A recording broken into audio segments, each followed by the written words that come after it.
we got some we have some breaking news in out of the NFL right here. Wolf, looks like the Bears have decided to part ways with Matt Eberflus after that debacle at the end of the game yesterday when they straight up gave that thing away, man. They telling you that's the kind of stuff that'll make you sit and wonder if it's rigged sometimes, man. As bad as that clock was managed at the end of that game, that man, he got sacked with 32 seconds left, Wolf. They let 26 seconds, with a timeout, mind you, 26 seconds run off that clock, almost in field goal range. Not quite, about 3 yards shy of field goal range. They let 26 seconds. Did you see that, man? What did you think about that? I saw how he managed the last couple minutes, and I thought it's probably going to be an early Black Friday for Matt Eberflus. Like I always thought he might be on like the left on the tarmac, kind of like Lane Kiffin kind of treatment. Right. I'm with you. It just, I mean, it's not just this. I mean, it doesn't look good when you're on a losing streak and then you manage to, clutch defeat from the jaws of maybe victory. And then, yeah, he hasn't, right. No one seems to have developed. He's had multiple quarterbacks who look promising and none of them have taken a step forward. It just makes it was time. It was time for him to go. Well, I mean, and this man has found all new ways to lose games. He's invented new ways to lose games. He is 5-19 in one-score games. The worst record by any coach with at least 21 score games in NFL history, man. We saw them mismanage this several times at the end of games in these spots. And I was pulling for this guy. I kind of like this guy, and I was pulling for him, man. I'm going to be on freezing cold takes because after they had the Hail Mary loss to the Commanders, don't call me the Redskins, I was like, you know what? Be careful. This team might figure it out. They might turn it around here. This might be something because he was like 50-1 for coach of the year. And I was like, maybe just a sprinkle, man. Throw you a sprinkle. I put like a quarter unit. I didn't even put a full half unit on it, man. I threw just a little bit just in case. And now that man's fired. He gone on a 6-game losing streak. Lost 5 games after I said that. And now he's fired. Yeah. Where the Bears go? I mean, okay, let's talk about that. That's what I want to talk about. Because offensive coordinator Thomas Brown will take over on an interim basis. But I don't believe this is the future head coach of the Chicago Bears. Who's going to be the next coach, Wolf?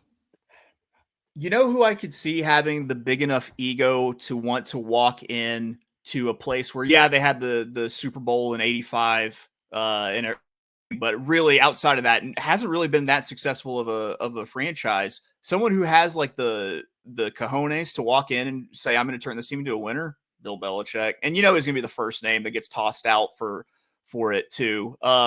You might even get Deion Sanders mentioned, which I don't think he'll leave Colorado unless he's going where his kid is going. I think the first thing on everyone's mind is going to be Bill Belichick. I'll tell you who I really like, and I try to talk into every coaching search as if I have any input on it.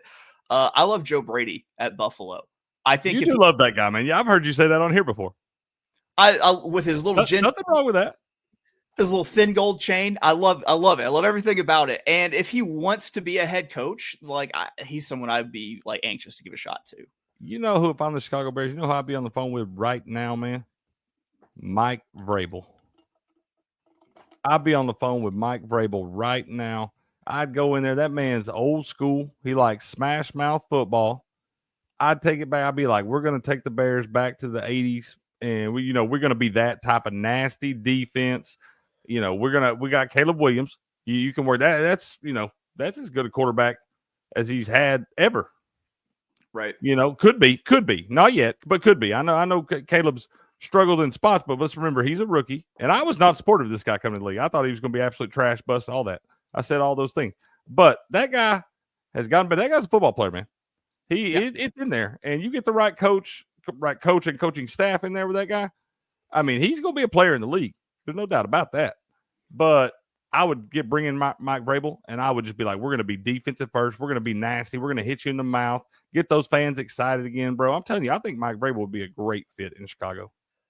And I mean, I was surprised that Mike Vrabel didn't end up coaching this season with, him, Bill Belichick too, but Vrabel especially. Like he seemed like he was going to be such a hot coaching commodity, even though he got fired from Tennessee. Like I'm a Saints fan. I would kill to have Mike Vrabel as my head coach. That would be fantastic. He's, straight off that Belichick tree. It's the same do your job, disciplined football. It's everything that you want out of your head coach. Ooh, another one though? Brian Flores, man. Oh yeah. I'm not sure if he gets another shot though, dude. He After deserves it, everything. dude. He deserves it. That man doesn't get another shot. I'm sorry. That guy deserved another shot. He shouldn't have got fired the first time. Right. I know it started off real rough, but that's the first team ever to have an 8-game losing streak and an 8-game winning streak in the same season. And let's remind you, they ended on the 8-game winning streak, and they still fired the man. Right. That man didn't deserve to be fired down there. I'm telling you. I mean, I'm sure they're happy. Mike McDaniel's a great coach and all that stuff too. But Brian Flores never deserved to be fired in Miami, man. I think everyone is either playing. It used to be the Steve Spagnuolo or Vic Fangio defense that everybody was. It was like they had the Vic Fangio defense, and then everybody's trying to copy it. It seems like you've got the Brian Flores defense right now, and you've got everyone trying to copy with what he's doing with all the mix-ups and coverage, and the blitz fronts that he actually shows, and drops off into coverage and everything. And if you're the Bears, I'm like, yeah, let's go get this guy who's been inside Minnesota's building for however many years now. Like, he knows the ins and outs of that franchise too. So it's like, yeah, let's go get this guy, and we'll have a leg up on them in the division too, man. Yeah. So I don't know.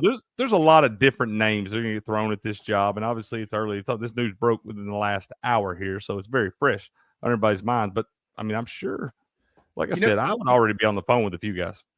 You know who we're not thinking of, and is the most obvious person to take this job? Tell me, man. Lincoln Riley. Oh my gosh. Wolf. Don't know. I mean, you're not wrong. Now I think about Caleb Williams stuff, but if you're the Bears, that would be a disaster. That man can't win at USC. Nope. I mean, you've never seen a coach. You've seen coaches that have been great in college go to the NFL and struggle. You've never seen a coach that struggled in college go to the NFL and just all of a sudden figure it out. Right.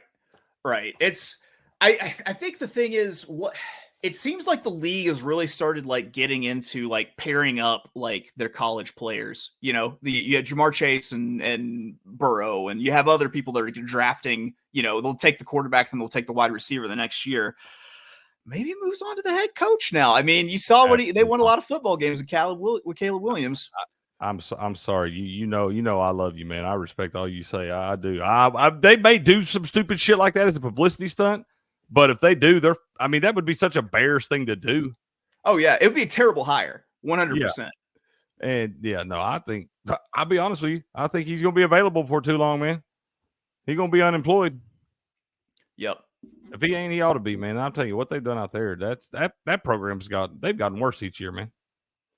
I don't know how you can be in SoCal, have that much money and just not produce at all. You're in one of the deepest recruiting beds. Your alumni have to have some of the deepest pockets out there. Like, you got Steven Spielberg as your alumni. He can chip in a couple million. Yeah. I bet he wished he had kept his ass in Norman, Oklahoma.